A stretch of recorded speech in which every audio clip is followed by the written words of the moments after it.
വയനാട്ടിലെ ദുരന്ത മേഖലയിൽ നടത്തിയ ജനകീയ തെരച്ചിൽ തുടരുന്നു. 6 സോണുകൾ കേന്ദ്രീകരിച്ചുള്ള തെരച്ചിൽ വൈകിട്ട് 5 വരെ നീണ്ടുനിൽക്കും. പരപ്പൻപാറയിൽ നിന്ന് 3 ശരീരഭാഗങ്ങൾ കണ്ടെത്തി. കാന്തൻപാറയ്ക്ക് താഴെയാണ് ഈ പ്രദേശം. പുഴയുടെ സമീപത്തു നിന്ന് 2 കാലുകൾ ഉൾപ്പെടെയാണ് ലഭിച്ചത്. അതിനിടെ മുണ്ടക്കൈക്ക് സമീപം വട്ടമലയിൽ പുലിയിറങ്ങി. നാട്ടുകാർ ശബ്ദമുണ്ടാക്കിയതോടെ പുലി ഓടിമറയുകയായിരുന്നെന്ന് പ്രദേശവാസികൾ പറഞ്ഞു. വിവരങ്ങളുമായി സജോ ദേവസ്യാണ് ചേരുന്നത് ചൂരൽമലയിൽ നിന്ന്.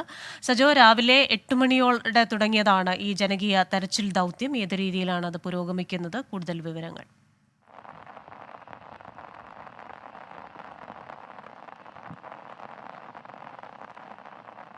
ക്രിസ്റ്റീന, ഇന്നത്തെ തിരച്ചിൽ ദൗത്യം ഏതാണ്ടൊരു അവസാന ഘട്ടത്തിലേക്ക് എത്തി നിൽക്കുകയാണ്. മിക്കവാറും അതായത് വിവിധ സംഘങ്ങളായി ഓരോ പ്രദേശത്തും വിവിധ സംഘങ്ങളെയാണ് നിയോഗിച്ചത്. അതിൽ ഒരു വിഭാഗം ആളുകൾ, അതായത് രാവിലെ മുതൽ തിരച്ചിലിലേക്ക് കടന്ന ആളുകൾ അവരുടെ ദൗത്യം ഇന്നത്തേക്കുള്ളത് പൂർത്തീകരിച്ചിട്ടുണ്ട്. അതേസമയം മറ്റിടങ്ങളിൽ ഓരോ സ്ഥലങ്ങളിലും വ്യത്യസ്ത ടീമായിട്ടാണ് കുറേയധികം ടീമുകളായി ഉള്ളവർ അവരിപ്പോഴും ഇവിടെ തുടരുന്നുണ്ട്. അതായത് യഥാർത്ഥത്തിൽ ഈ തിരച്ചിൽ എന്നത് നമുക്കറിയാം അതിൻ്റെ പ്രായോഗികത ഏതെല്ലാം നിലയ്ക്കാകും എന്നത്.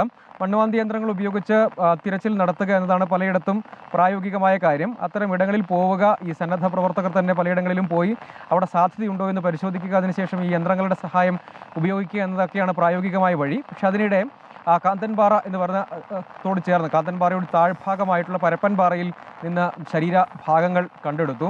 അവിടെ പക്ഷേ കഴിഞ്ഞ ദിവസവും ശരീരഭാഗങ്ങൾ കണ്ടെടുത്ത പ്രദേശം തന്നെയാണ്. ആ മേഖല കേന്ദ്രീകരിച്ച് നേരത്തെ തന്നെ, അതായത് ഈ റിപ്പൺ മേഖലയിൽ നിന്നൊക്കെ പോയ സന്നദ്ധ പ്രവർത്തകരുടെ സംഘം ആ മേഖല കേന്ദ്രീകരിച്ച് വ്യാപകമായ തിരച്ചിൽ നടത്തിയിരുന്നു. അതാണ് ഇന്നത്തെ തിരച്ചിലിൻ്റെ ഒരു ഫലപ്രാപ്തി എന്ന് പറയുന്നത്. ഒരു പ്രധാനപ്പെട്ട കാര്യം അതാണ്. അതേസമയം ഈ മേഖലയിലേക്ക് ദുരന്തമുണ്ടായതിനു ശേഷം ഇവിടെ നിന്ന് രക്ഷപ്പെടുത്തി പോയ ആളുകളും അല്ലെങ്കിൽ ഇവിടെ നിന്ന് മാറി നിന്ന ആളുകളിൽ പലരും ഇന്ന് ആദ്യമായും മറ്റും ഇങ്ങോട്ടേക്ക് എത്തുന്നവരടക്കം പലരും ഉണ്ടായിരുന്നു. പക്ഷേ നമ്മളിപ്പോൾ കാണുന്ന ഒരു മാറ്റം, ഈ തിരച്ചിലിലെ ഒരു മാറ്റം എന്ന് പറയുന്നത് ഇതുവരെ ഉണ്ടാകാതിരുന്ന ചില പ്രതിഭാസങ്ങൾ കൂടി ഈ മേഖലയിലുണ്ട്. അതായത് യഥാർത്ഥത്തിൽ ദുരന്ത ടൂറിസം ഈ മേഖലയിൽ ആരംഭിച്ചു എന്ന് തന്നെ പറയാം. നേരത്തെ അത് അങ്ങനെ ഉണ്ടായിരുന്നില്ല. അത് അങ്ങനെ ദുരന്ത ടൂറിസത്തിൻ്റെ ചില ലക്ഷണങ്ങളൊക്കെ ഇവിടെ കാര്യമായി കാണാം. അത്തരം ചില സന്ദർശകർ കൂടി ഈ മേഖലയിൽ ഉണ്ടാകുന്നുണ്ട്. ഒപ്പം ഈ തിരച്ചിൽ എന്നത് സന്നദ്ധ പ്രവർത്തകരുടെ വലിയൊരു ടീം പുതുതായി എത്തിയവരാണ്. അവരെ സംബന്ധിച്ചിടത്തോളം സാധ്യമാകുന്ന തിരച്ചിൽ പ്രക്രിയയിൽ പങ്കാളികളാവുക എന്നതാണ്.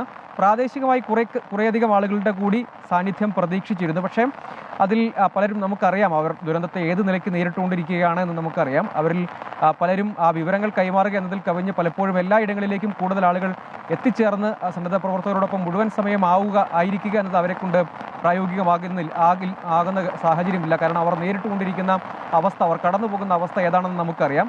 അത്തരം പശ്ചാത്തലത്തിൽ അവരുടെ ഒരു പരിപൂർണമായ സാന്നിധ്യം യഥാർത്ഥത്തിൽ ഈ തിരച്ചിലിനില്ല. മറ്റൊന്ന്, പുതിയ തിരച്ചിൽ സംഘങ്ങളോ സന്നദ്ധ സംഘങ്ങളോ ഒക്കെയാണ് ഉള്ളത്. അതേസമയം നേരത്തെ മുതൽ ദൗത്യത്തിൻ്റെ ഭാഗമായ പലരുമുണ്ട്.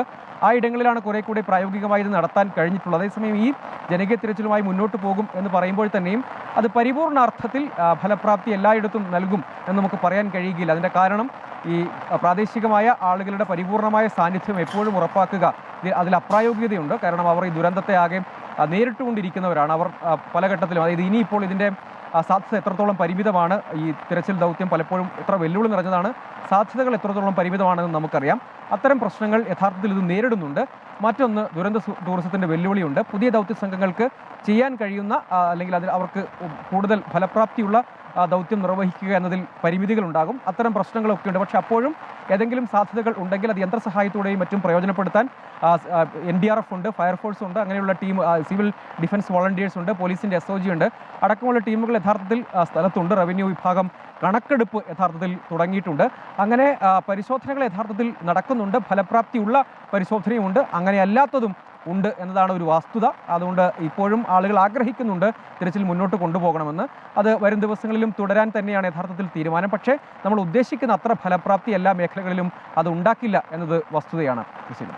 സജോ, കുറേ ദിവസങ്ങൾക്ക് ശേഷം അവിടെ മഴ ഉണ്ടെന്ന് മനസ്സിലാക്കുന്നു. മറ്റൊരു കാര്യം, ടൂറിസം മിനിസ്റ്റർ തന്നെ പറഞ്ഞിരുന്നു ഈ ഡാർക്ക് ടൂറിസത്തിന്റെ ഒരു സാധ്യത, അത് ഏതെല്ലാം തരത്തിൽ ആ മേഖലയിൽ വെല്ലുവിളികൾ ഉണ്ടാക്കുമെന്ന കാര്യവും അദ്ദേഹം പറഞ്ഞിരുന്നു. അതുകൊണ്ട് തന്നെ ഇത്തരത്തിൽ ആ ഒരു രീതിയിലേക്ക് അവിടേക്ക് ഈ ദുരന്ത മേഖല സന്ദർശിക്കാനെന്ന രീതിയിൽ വരുന്നവർക്ക് ഏതെങ്കിലും തരത്തിലുള്ള മുന്നറിയിപ്പ് നൽകിയിട്ടുണ്ടോ? മറ്റൊന്ന്, ഇന്ന് അട്ടമലയിൽ പുലി ഇറങ്ങി എന്ന വാർത്തയും വരുന്നുണ്ടല്ലോ.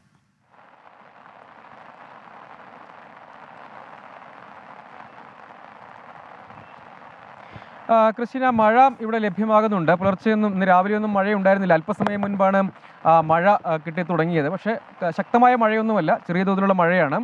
മറ്റൊന്ന് ഈ പുലിയുടെ കാര്യമാണ്. അട്ടമല മേഖല അത് വനാതിർത്തി മേഖലയോടൊക്കെ ചേർന്നൊരു പ്രദേശമാണ്. അവിടെ ഈ ആളുകളിപ്പോൾ മാറി നിൽക്കുന്നതൊക്കെ കൊണ്ടും നേരത്തെ വന്യജീവി സാന്നിധ്യം പലപ്പോഴും ഉണ്ടായിട്ടുള്ള പ്രദേശം കൂടിയാണ്. പുലി ഇറങ്ങിയിട്ടുണ്ട്. അത് ഏറെക്കുറെ വനംവകുപ്പ് സ്ഥിരീകരിച്ചിട്ടുണ്ട്. ഒരു പശുക്കിടാവിനെ കടിച്ചിരുന്നു. അതിനെ മൃഗസംരക്ഷണ വകുപ്പ് ഉദ്യോഗസ്ഥർ വന്ന് ആവശ്യമായ ചികിത്സയൊക്കെ നൽകി. നേരത്തെ കൃഷ്ണനെ സൂചിപ്പിച്ചതിന് ഒരു ബാക്കി കാര്യം, അതായത് ഇന്നാണ് യഥാർത്ഥത്തിൽ ഇവിടെ ഇങ്ങനെ ഒരു പ്രവണത, ഈ ദുരന്ത സ്ഥലം ഇങ്ങനെ അനാവശ്യമായി സന്ദർശിക്കുക എന്നൊരു പ്രവണത യഥാർത്ഥത്തിൽ ഇവിടെ ദൃശ്യമായി തുടങ്ങിയത്. അതായത് മറ്റു പല സ്ഥലങ്ങളിൽ നിന്നുമൊക്കെയുള്ള ആളുകൾ അങ്ങനെയുള്ള ചില പ്രവണതകൾ, ചില അനാരോഗ്യകരമായ പ്രവണതകൾ ദൃശ്യമായത് ഇന്ന് മാത്രമാണ് യഥാർത്ഥത്തിൽ.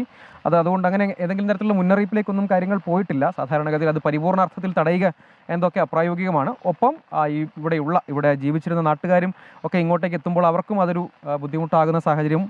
മറ്റ് യഥാർത്ഥത്തിൽ ഇവിടെ ഇങ്ങനെയുള്ള സെർച്ച് ഓപ്പറേഷൻസ് ഒക്കെ നടത്തുന്നവരെ സംബന്ധിച്ചും പ്രയാസമുണ്ടാക്കുന്ന ചില സന്ദർഭങ്ങളൊക്കെ ഉണ്ടായി. അത് ആദ്യമായാണ്. കാരണം കഴിഞ്ഞ ദിവസങ്ങളിലൊന്നും അത്രത്തോളം ഇങ്ങോട്ടേക്ക് ആളുകളെ അനുവദിച്ചിരുന്നില്ല. അതുകൊണ്ട് അത്തരത്തിലുള്ള പ്രവണതകൾ, അത്തരം മോശം പ്രവണതകൾ യഥാർത്ഥത്തിൽ ഇവിടെ ദൃശ്യമായിരുന്നില്ല. ഇന്നത് നമ്മുടെ ശ്രദ്ധയിൽ വ്യാപകമായി പെട്ടതുകൊണ്ട് നമ്മളത് സൂചിപ്പിച്ചതാണ്.